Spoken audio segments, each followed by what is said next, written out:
Solomon ஆலயத்துக்கு அப்புறம் செருபாபேல் ஆலயத்துக்கு அப்புறம் தான் பெந்தெகோஸ்தே நாடு ஆதி திருச்சபை. இன்னைக்கும் நாம அந்த நாட்கள் திரும்பணும்னு தான் ஜெபம் பண்றோம், விரும்புறோம்.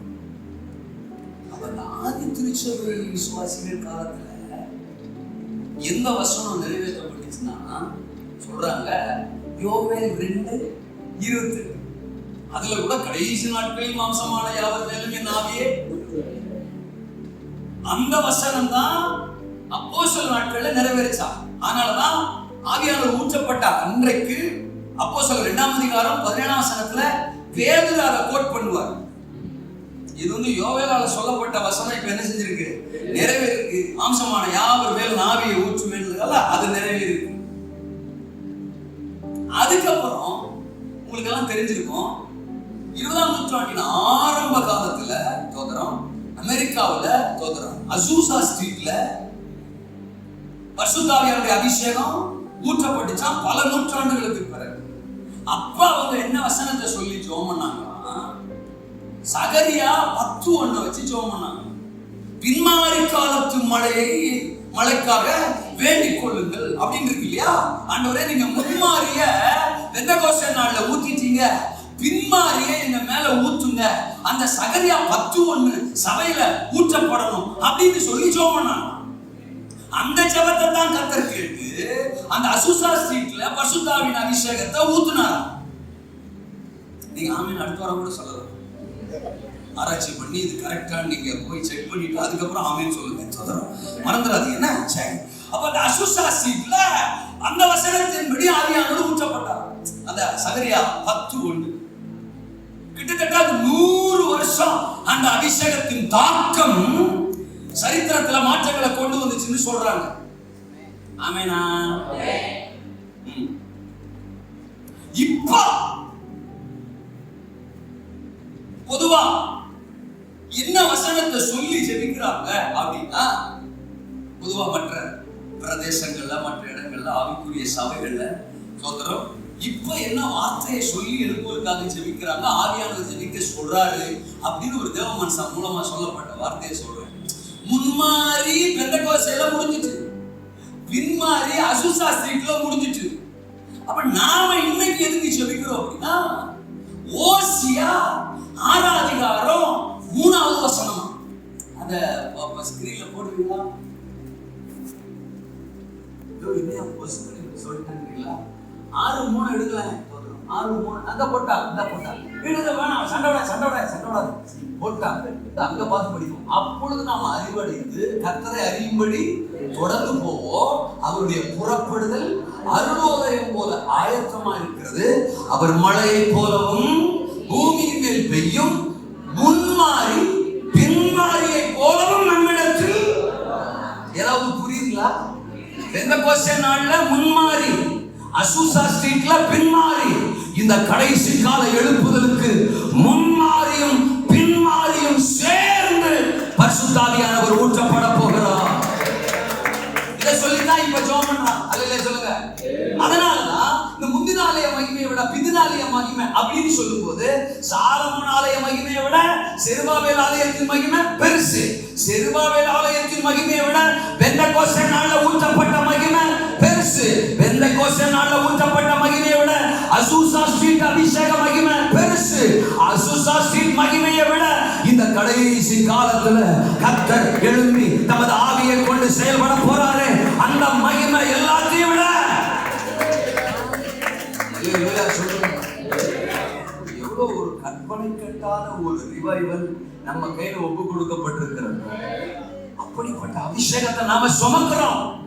இதுவரைக்கும் நம்ம சரித்திரத்துல பார்த்ததில்லை, இதுவரைக்கும் இப்படி ஒரு காலம் கண்டதில்லை என்று மார்க் 2:12 சொல்லப்பட்ட வார்த்தையின்படி இனி வரப்போகிற எழுப்புதல் சரித்திரம் பார்க்கிறாங்க ஒரு எழுப்புதலா இருக்க போது கர்த்தர் அதை நம்ம கொண்டு செய்ய போறார். ஹல்லேலூயா. திரும்ப நம்ம பிரசங்க வசனத்துக்கு இப்போ தாவீதுக்கு சொல்றாரு, உன் கற்ப பிறப்புல ஒருத்தனை தான் வச்சு நான் அதை செய்ய போறேன், அந்த ஆலயத்தை எழுப்ப போறேன்ற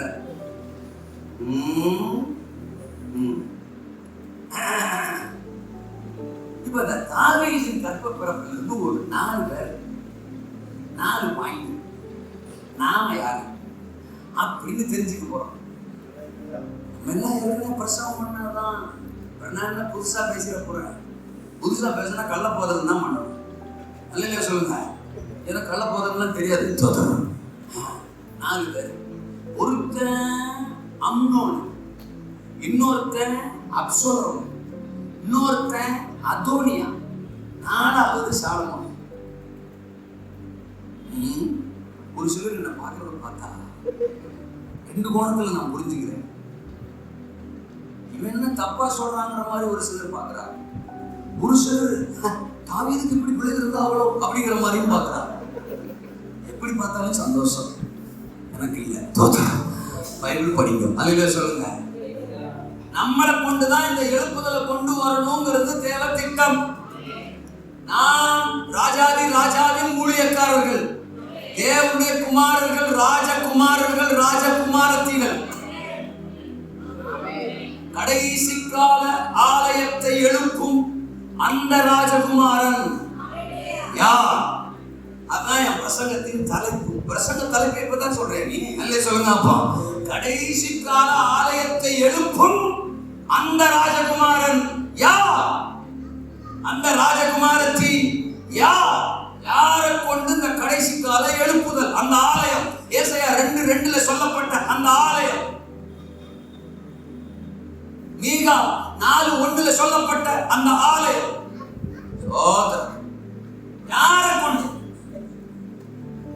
ஆண்டவருக்கு பெரிய திட்டம் நிறைவேறணும்னு அவர் துடிப்பா இருக்கார். தாவீதுக்கு பெரிய ஆலயம் எழுப்பணும்னு அவர் துடிப்பா இருக்கார். அதுக்கு அவர் முயற்சிக்கிறார், அதுக்காக அவர் சம்பாதிக்கிறார், அதுக்காக பண்ணலாமா யோசிக்கிறாரு, இடத்தை செலக்ட் பண்றாரு, என்னென்னமோ பண்ற. ஆனா அவர் கத்து போட்ட ஏசரா தெரிஞ்சா 4 டிக்கெட்டு, நிறைய டிக்கெட் இருக்கு. அந்த பைபிள்ல நமக்கு விலாவரியா சொன்ன அந்த 4 பேரை பத்தி மட்டும் தியானிக்கிறோம். அதிலும் நீங்கள் ஆராய்ச்சி செய்து என்னோட சண்டைக்கு வராதிருங்கள். வேற நிறைய பிள்ளைகளை பெற்று போட்டாரு இருக்கட்டும். நமக்கு விலாவரியா சொல்லப்பட்ட ஒரு 4 பேர் தோத்தரா. அந்த 4 பேரும் ஆளாளுக்கு ஒரு ஸ்டாண்டர்ட்ல இருக்கான். அல்லேலூயா சொல்லுங்க.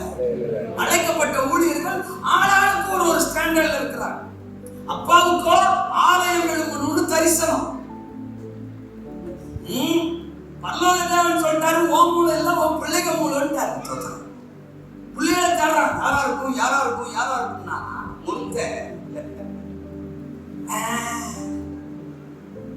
தாமாரில் மோகம் கொண்ட அம்னோன். இப்ப நல்லா இருக்கும் பாயிண்ட். சும்மா அம்னோன் சொன்னா நல்லா இருக்காது. இப்ப அடைமொழியோட சொல்றேன். தயவு செஞ்சு நீங்கள் சொல்ல வேண்டும். நீங்கள் சொல்லவில்லை என்றால் உங்க பிரசங்கத்துக்கு யாரும் சொல்ல மாட்டாங்க. சொல்லுங்க பாருங்க. தாமாரில் மோகம் கொண்ட அம்னோன். ஆண்டவரே சொல்றவங்க மட்டும் ஆசீர்வதிங்க. சொல்லுங்க. தாமாரில் மோகம் கொண்ட அம்னோன். இதுக்கு நான் டீப்பா உள்ள போய் பிரசங்கமா பண்ணணும். முடிஞ்சுல? அல்லேலூயா சொல்லுங்க. அப்புறம் 2வது தாமாக தந்திரத்தோடு செயல்பட்ட அப்சலோம். சொல்லுங்க.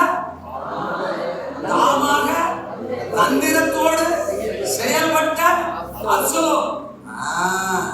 3வது தாவீதின் எண்ணத்திலேயே இல்லாத அதோனியா. சொல்லுங்க அந்த வார்த்தையை.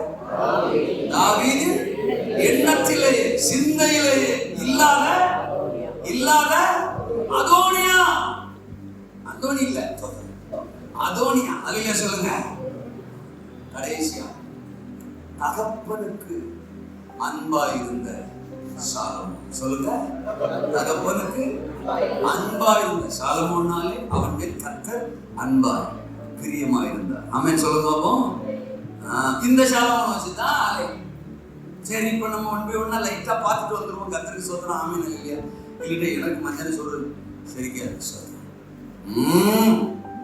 எழுப்புதல் நம்ம மூலம், உங்க மூலம், இந்த சந்ததி மூலம், இந்த தலைமுறை மூலம் அப்படின்னு பரலோக துணியா துடிச்சிட்டு இருக்கு. ஒரு குரூப்ப தாமார் மேலேயே மோகம்.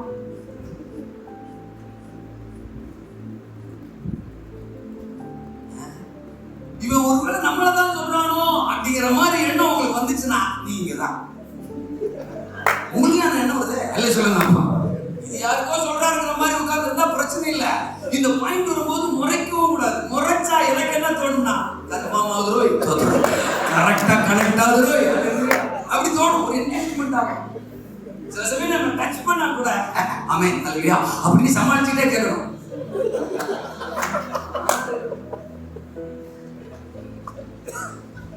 ரெண்டு சாமுவேல்ல 13ஆம் அதிகாரம் முதல் வசனம் சொல்லுது, அம்னோன் தாமாரின் மேல் மோகம் கொண்டான். ராஜகுமாரன் தாவீதோட பிள்ளை. சோதரம் 2 சாமுவேல் தானே 13ஆம் அதிகாரம் 1ஆம் வசனம் 13:1. ராஜகுமாரன் எவ்வளவு பெரிய தகப்பனுக்கு இவன் பிள்ளை. ஆவிக்குரிய வாழ்க்கையில் அன்னைக்கு தாவீதுக்கு நிகரானவன் இஸ்ரவேல்ல யாருமே கிடையாது. தேவனுக்காக தன்னை அர்ப்பணித்தவன், தேவனை நேசிக்கிறவன், ஆலயத்தை நேசிக்கிறவன், தேவ உறவிலே நின்றவன், அபிஷேகத்தை சுமந்தவன், அபிஷேகத்தினால் ஆச்சரியங்களை சாதிச்சவன், அவ்வளவு பெரிய ஒரு தரிசனம் உள்ள தாகம் உள்ள தாவீதுக்கு பிறந்த அம்னோனுக்கு மோகம் எல்லாம் ஏசரத்தம். அப்பா தரிசனம் அவனுக்கு இல்ல, தகப்பனுடைய பாரம் அவனுக்கு இல்ல, தகப்பனுடைய வாஞ்சை அவனுக்கு இல்ல, தகப்பனுடைய ஆவி அவனுக்கு இல்ல, தகப்பனுடைய இருதயம் அவனுக்கு இல்ல.